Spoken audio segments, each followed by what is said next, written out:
जय हिंद साथियों। आ चुके हैं सतीश सर हरदोई वाले आपके लिए बेहतरीन क्वेश्चन, टॉपर क्वेश्चन। ऐसे क्वेश्चन तो कभी देखे नहीं होंगे। आपको मैं थ्योरी सुद्धा ही पढ़ाऊंगा, एक क्वेश्चन के चार चार क्वेश्चन भी बताऊंगा। ओके, चलो मैं स्टार्ट करता हूँ।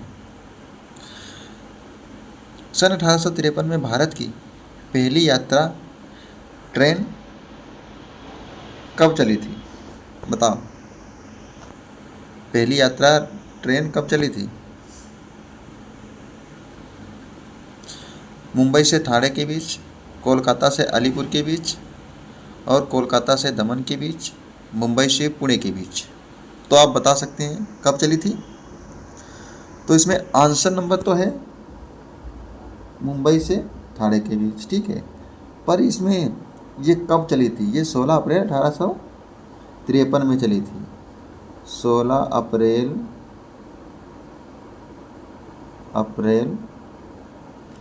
1853 में चली थी।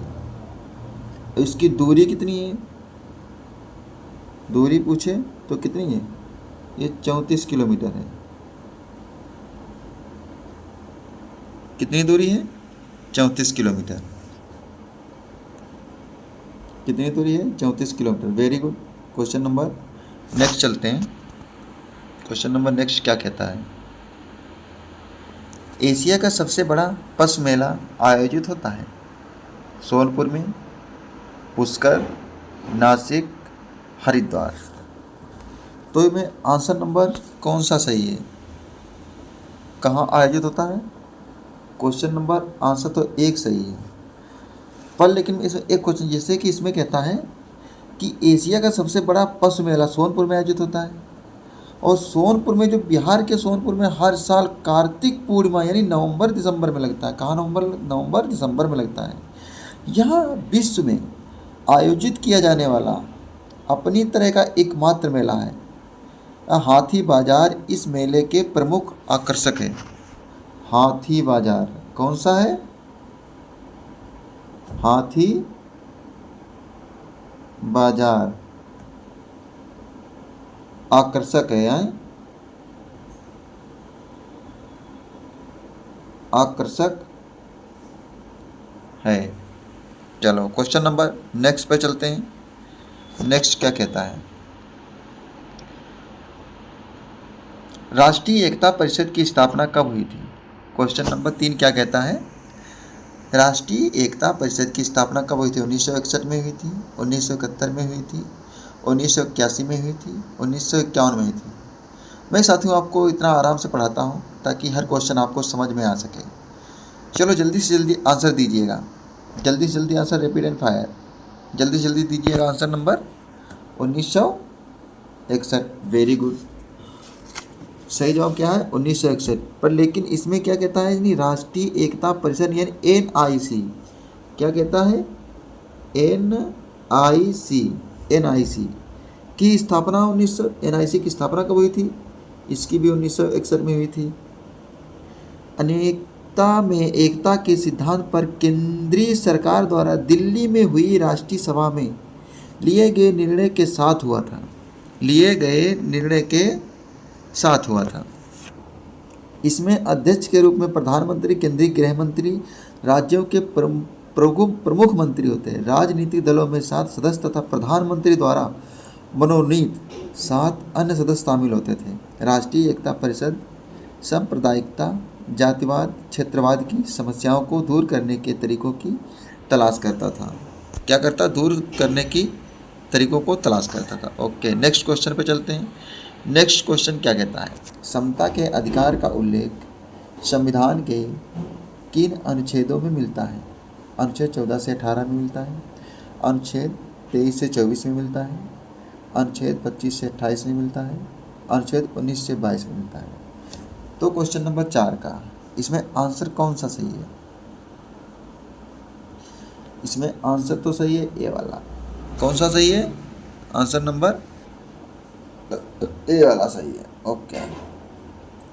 और इसमें क्या होता है? जैसे कि इसमें दिया है 23 से 24 मतलब शोषण के विरुद्ध अधिकार होता है। शोषण के विरुद्ध अधिकार होता है। और 25 से 28 जो दिया हुआ है ये क्या था, धार्मिक स्वतंत्रता का अधिकार। 25 से 28 धार्मिक स्वतंत्रता का अधिकार होता है। और इसमें जो अनुच्छेद 19 से 22 दिया है, 19 से 22 वाला क्या है, ये स्वतंत्रता का अधिकार है। किसका, अनुच्छेद 19 से 22 वाला, ये भी स्वतंत्रता का अधिकार है, स्वतंत्रता का अधिकार है। ओके, क्वेश्चन नंबर नेक्स्ट पे चलते हैं। क्वेश्चन नंबर नेक्स्ट क्या कहता है, किस देश में लचीला संविधान लागू है, चीन में है, अमेरिका में है, यूनाइटेड किंगडम में है या भारत में है। तो ऑप्शन नंबर कौन सा सही है, यूनाइटेड किंगडम, बिल्कुल वेरी गुड, यूनाइटेड किंगडम सही है। लेकिन यूनाइटेड किंगडम सही है तो यूनाइटेड किंगडम में लचीला संविधान लागू है। यूनाइटेड किंगडम का संविधान प्रकृति में लचीला है और उसे आसानी से संशोधित किया जा सकता है। वहाँ सामान्य कानून और संवैधानिक कानून में अंतर नहीं किया जा सकता है, अर्थात संशोधन उसी सामान्य संसदीय प्रक्रिया से हो जाते हैं जिसे सामान्य कानून बनाने जाए। भारत का संविधान कठोर तथा लचीला है। भारत का संविधान कैसा है, भारत का संविधान कैसा है, कठोर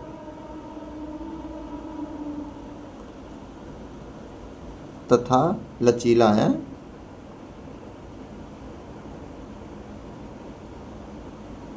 कठोर तथा लचीला है।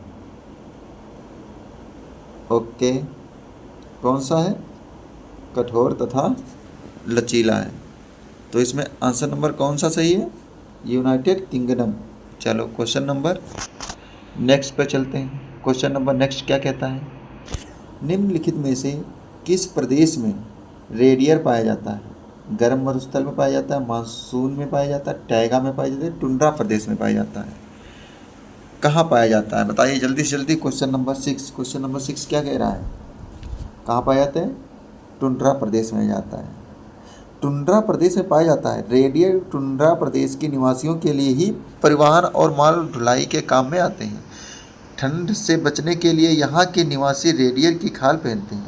ठंड से बचने के लिए यहाँ के निवासी क्या कहते हैं, रेडियर की खाल पहनते हैं।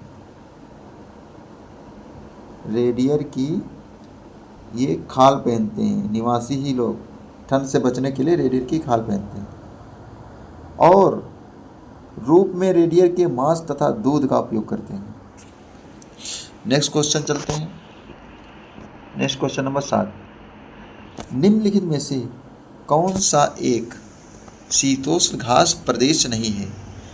कौन सा एक शीतोष्ण घास प्रदेश नहीं है, कंपा से, डाउन से, प्रेरी से और पंपा से। तो इसमें पूछा है कौन सा नहीं है, तो इससे नहीं तो है पंपास, पर लिखी सॉरी नहीं तो है पंपास। कौन सा है, पंपास है। तो इसमें शीतोष्ण पूछा है ना, शीतोष्ण घास प्रदेश नहीं है। तो इसमें क्या होता है, जो प्रेरी है, क्या पूछा है इसमें,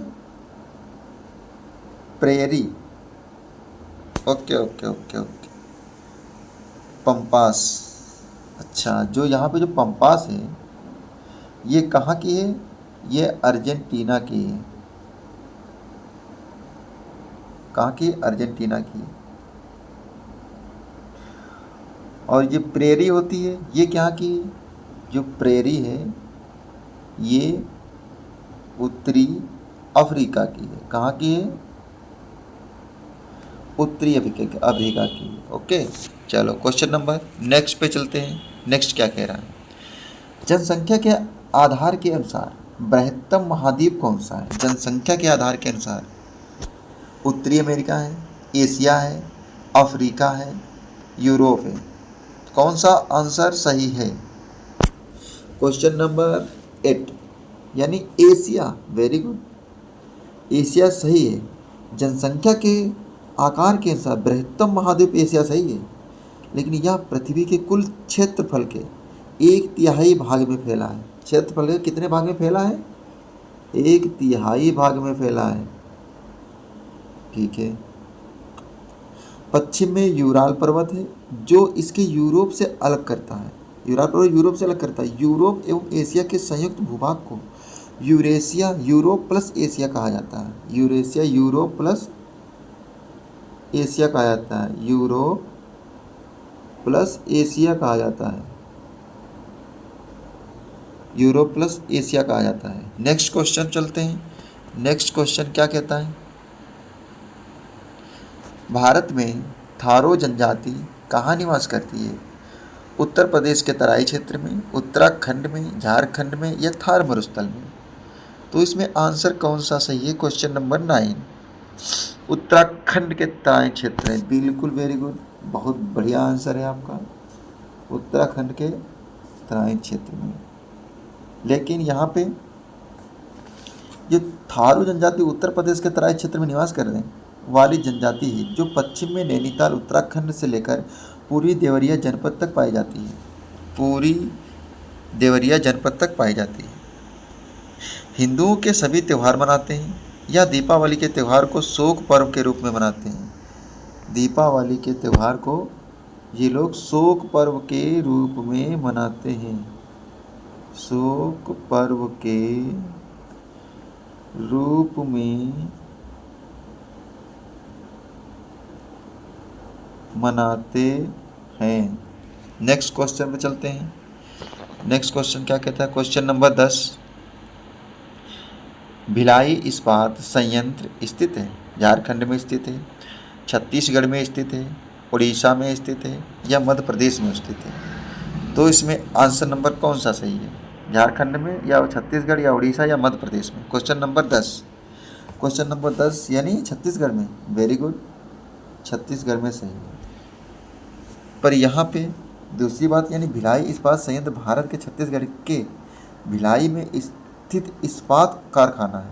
क्या इसी इस्पात यानी यह भारत का पहला इस्पात उत्पादक संयंत्र है। इस मुख्यतः रेलों का उत्पादन करता है। इस संयंत्र की स्थापना सोवियत संघ की सहायता से 1955 में हुई थी। सोवियत संघ की सहायता से 1955 ईस्वी में हुई थी। और कैसे क्वेश्चन आपको बहुत बेस्ट आगे चल के और अच्छी क्वालिटी में और अच्छे क्वेश्चन मिलेंगे। आप लोग सपोर्ट करिएगा सभी लोग। चलो नेक्स्ट चलते हैं। नेक्स्ट क्या कहता है? भारत में महिलाओं के लिए आरक्षण की व्यवस्था कहाँ है? विधानसभा में है, मंत्रिमंडल में है, पंचायती राज में है, वो संस्थाओं में, पंचायती राज संस्थाओं में या लोकसभा में है? तो आंसर नंबर कौन सा सही है? क्वेश्चन नंबर 11, पंचायती राज संस्थाओं में। वेरी गुड, पंचायती राज संस्थाओं में। भारत में महिलाओं के लिए आरक्षण की व्यवस्था पंचायती राज संस्थाओं में है। इस संस्था में यह व्यवस्था की गई है कि आरक्षण के मसले पर महिलाओं के लिए उपलब्ध कुल सीटों की संख्या, यानी इसमें वह शामिल भी है जिसके तहत अनुसूचित जात एवं जनजाति की महिलाओं को आरक्षण दिया जाता है। अनुसूचित जात एवं जनजाति महिलाओं को आरक्षण दिया जाता है। आरक्षण कितना दिया जाता है? यानी 1/3 आरक्षण दिया जाता है। कम ना हो, इसके अतिरिक्त पंचायतों में अध्यक्ष व अन्य पदों के लिए हर स्तर पर महिलाओं के लिए आरक्षण 1/3 से कम नहीं होना चाहिए। बिल्कुल, इसमें क्या कम नहीं होना चाहिए। देखते हैं क्या होता है आगे चल के। नेक्स्ट क्वेश्चन चलते हैं। क्वेश्चन नंबर 12, किस राज्य के राज्यपाल की नियुक्ति के लिए कम से कम क्या उम्र होनी चाहिए? 45 वर्ष, 50 वर्ष या 30 वर्ष या 35 वर्ष? क्वेश्चन नंबर 12 बहुत अच्छा सा क्वेश्चन है। ऐसे ही क्वेश्चन आते रहते हैं अक्सर यूपी पुलिस कांस्टेबल, यूपीएसआई में। तो इसमें आंसर बताइए। 35 वाला है, बिल्कुल 35 वर्ष है। पर लेकिन इसमें राज्यपाल और राज्य का कार्यकारी मुख्य संवैधानिक जो मुखिया होता है, तो राज्यपाल ना तो जनता द्वारा सीधे चुना जाता है और ना ही अप्रत्यक्ष रूप से राष्ट्रपति की तरह संवैधानिक प्रक्रिया के तहत उसका चुनाव होता है। प्रक्रिया के तहत उनका चुनाव होता है। उसी नियुक्त राष्ट्रपति के मोहर लगे आज्ञा पत्र के माध्यम से होती है। संविधान ने राज्यपाल के रूप में नियुक्त फिर जाने वाले व्यक्ति के लिए 2 अर्हताएँ निर्धारित की हैं। कौन कौन सी हैं?